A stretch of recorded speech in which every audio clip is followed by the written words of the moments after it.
ഈന്തപ്പഴവും വെളുത്തുള്ളിയും ചേർത്തിട്ട് ഒരു അടിപൊളി അച്ചാറാണ് ഇന്ന് ഞാൻ ഉണ്ടാക്കുന്നത്. നമുക്കിത് വളരെ എളുപ്പത്തിൽ വളരെ വേഗത്തിൽ ഉണ്ടാക്കിയെടുക്കാൻ പറ്റിയ ഒരു അച്ചാറാണ്.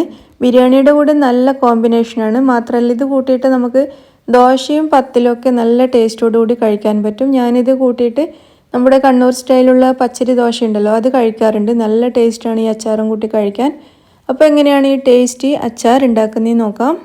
നിങ്ങൾ കണ്ണൂർ കിച്ചൺ ഇനിയും സബ്സ്ക്രൈബ് ചെയ്തിട്ടില്ലെങ്കിൽ ഈ ചുവന്ന ബട്ടൺ ഒന്ന് പ്രസ് ചെയ്തിട്ട് സബ്സ്ക്രൈബ് ചെയ്യൂ. എന്നിട്ട് അതിൻ്റെ അടുത്ത് കാണുന്ന ഈ ബെൽ ബട്ടൺ കൂടി ഒന്ന് പ്രസ് ചെയ്യൂ. അപ്പോൾ ഞാനിടുന്ന വീഡിയോസൊക്കെ നിങ്ങൾക്ക് പെട്ടെന്ന് കിട്ടുന്നതായിരിക്കും.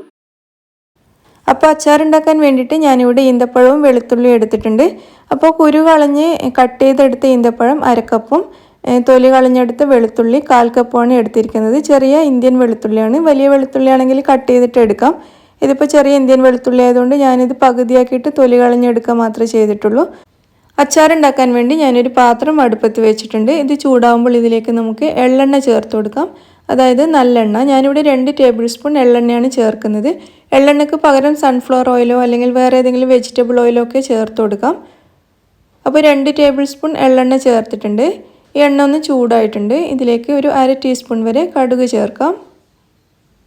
കടുക് നന്നായിട്ടൊന്ന് പൊട്ടി വരണം. കടുക് മുഴുവൻ പൊട്ടിക്കഴിയുമ്പോൾ ഇതിലേക്ക് ഒരു പച്ചമുളക് പൊടിയായിട്ട് അരിഞ്ഞത് ചേർത്ത് കൊടുക്കാം. ഇതിലേക്ക് നമ്മൾ തൊലി കളഞ്ഞ് വെച്ച് വെളുത്തുള്ളിയും കൂടി ചേർക്കാം. എന്നിട്ട് പച്ചമുളകും വെളുത്തുള്ളിയും കൂടി ഒരുമിച്ചൊന്ന് വാട്ടിയെടുക്കാം. ഇതിലേക്ക് ഈ സമയത്ത് കുറച്ച് കറിവേപ്പിലയും കൂടി ചേർത്ത് കൊടുക്കാം. കറിവേപ്പിലയും കൂടി ചേർത്തിട്ട് ഇത് നന്നായിട്ട് വഴറ്റിയെടുക്കുക.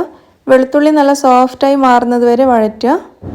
കൂടുതൽ കളർ മാറി കൂടുതൽ ബ്രൗൺ കളർ ആവരുത്. അപ്പോൾ വെളുത്തുള്ളിക്കൊരു കയ്പ്പ് രസം വരും. ചെറുതായിട്ട് കളർ മാറി വെളുത്തുള്ളി നല്ല സോഫ്റ്റായി വരുന്നത് വരെ മാത്രം വഴറ്റിയെടുക്കുക. ഇതിപ്പോൾ വെളുത്തുള്ളി നല്ല സോഫ്റ്റായി മാറിയിട്ടുണ്ട്. ഇനി ഇതിൻ്റെ ഫ്ലെയിം നല്ലോണം കുറച്ച് കൊടുക്കുക. അതിനുശേഷം ഇതിലേക്ക് നമുക്ക് പൊടികൾ ചേർക്കാം. ആദ്യം 1 ടേബിൾ സ്പൂൺ മുളക് പൊടിയാണ് ചേർക്കുന്നത്. 1/2 ടീസ്പൂൺ മഞ്ഞൾപ്പൊടി, 1/4 ടീസ്പൂണിലും കുറവായിട്ട് ഉലുവ പൊടിച്ചത് ചേർത്ത് കൊടുക്കാം. 1/4 ടീസ്പൂൺ വരെ കായം പൊടിച്ചതും കൂടി ചേർക്കാം. എന്നിട്ട് ഇതെല്ലാം കൂടി നന്നായിട്ട് വഴറ്റുക. നേരത്തെ പറഞ്ഞതുപോലെ ഫ്ലെയിം നല്ലോണം കുറച്ച് കൊടുക്കണം.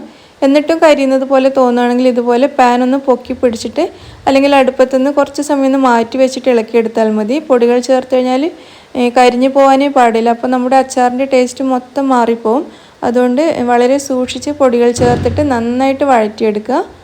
പൊടികളുടെ പച്ചമണം നല്ലോണം മാറിയിട്ടുണ്ട്. ഏകദേശം 1 മിനിറ്റ് വരെ ഞാൻ നന്നായിട്ട് വഴറ്റിയിട്ടുണ്ട്. ഇനി ഇതിലേക്ക് 1/4 കപ്പ് സിർക്ക ചേർത്ത് കൊടുക്കാം. അതായത് വൈറ്റ് വിനീഗറാണ് ചേർക്കുന്നത്. 1/4 കപ്പ് ചേർത്തിട്ട് നന്നായിട്ട് മിക്സ് ചെയ്തെടുക്കാം. സിർക്ക ചേർത്ത് നന്നായിട്ട് മിക്സ് ചെയ്തതിന് ശേഷം നമുക്കിതിലേക്ക് 1/2 കപ്പ് തിളച്ച വെള്ളം ചേർത്ത് കൊടുക്കാം. നന്നായിട്ട് തിളപ്പിച്ചെടുത്ത വെള്ളമായിരിക്കണം. അത് 1/2 കപ്പാണ് ചേർക്കുന്നത്. വെള്ളം കൂടി ചേർത്തിട്ട് വീണ്ടും നന്നായിട്ട് മിക്സ് ചെയ്യാം.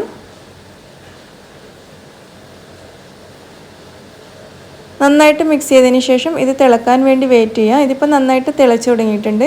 ഈ സമയത്ത് ഈ അച്ചാറിലേക്ക് ആവശ്യമായിട്ടുള്ള അത്രയും ഉപ്പ് ചേർത്ത് കൊടുക്കാം. ഞാൻ ഏകദേശം 1/2 ടീസ്പൂണോളം ഉപ്പ് ചേർത്തിട്ടുണ്ട്. എന്നിട്ട് നന്നായിട്ടൊന്ന് മിക്സ് ചെയ്യാം. ഇനി ഇങ്ങനെ നന്നായിട്ട് തിളക്കുന്ന സമയത്ത് നമ്മൾ കട്ട് ചെയ്ത് വെച്ച ഈന്തപ്പഴം കൂടി ഇതിലേക്ക് ചേർത്ത് കൊടുക്കാം.